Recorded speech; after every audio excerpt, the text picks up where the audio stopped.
যুদ্ধ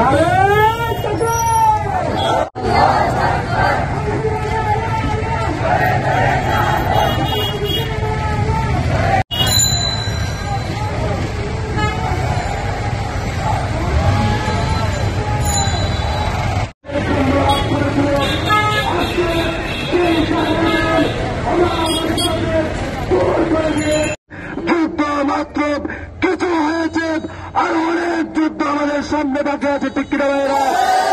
আমাদের নাগরিক তৈরির মাধ্যমে এই দেশকে দুর্নীতি মুক্ত, সুদখোর, ঘুষখোর, জেলা ব্যভিচার, সন্ত্রাস মুক্ত ক্যাম্পাসে আমরা এই ক্যাম্পাসকে, এই দেশকে, এই শিক্ষা প্রতিষ্ঠানকে একটি সন্ত্রাস মুক্ত, মাদক মুক্ত একটি সমাজ, একটি প্রতিষ্ঠান গড়ে তোলার এই প্রত্যয় নিয়ে বাংলাদেশ ইসলামী ছাত্র শিবির কাজ করে যাচ্ছে।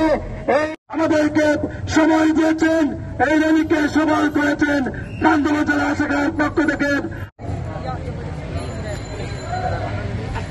এ পর্যায়ে গুরুত্বপূর্ণ কথা বলব কেন্দ্রীয় কার্যকরী পরিষদের সম্মানিত কলেজ সম্পাদক, আমাদের প্রধান অতিথি প্রিয় ভাই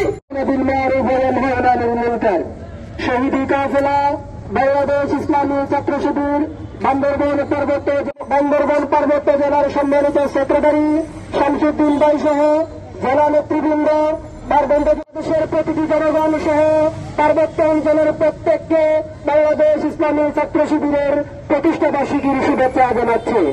আমরা বলে দিতে চাই, ইসলামী ছাত্র শিবির এক মহাসংকটকালে প্রতিষ্ঠিত হয়েছিল। 1971 সাল পরবর্তী যখন শেখ মুজিব এই দেশে নকশাল কায়েম করেছিল, তখনই ইসলামী ছাত্র শিবিরের যাত্রা শুরু হয়। বামপন্থী রাজনীতির নামে এই দেশকে ধর্মহীন করার অপচেষ্টা চলা হয়েছে। সাধারণ জনগণরা মনে করত ইসলাম মানে শুধু মসজিদ, ইসলামী ছাত্র শিবির তার যাত্রার শুরু এভাবে করে বলে, আল্লাহর এই জমিনে সকল প্রকার জুলুম নির্যাতনের মূলোচ্ছেদ করে আল কোরআন ওয়াল হাদিসের আলোকে বিভিন্ন জায়গায়, বিভিন্ন জমিনে আমাদের শত শত ভাইদের রক্ত লেগে আছে। আমাদের শত শত ভাইদেরকে আসামি হতে হয়েছে।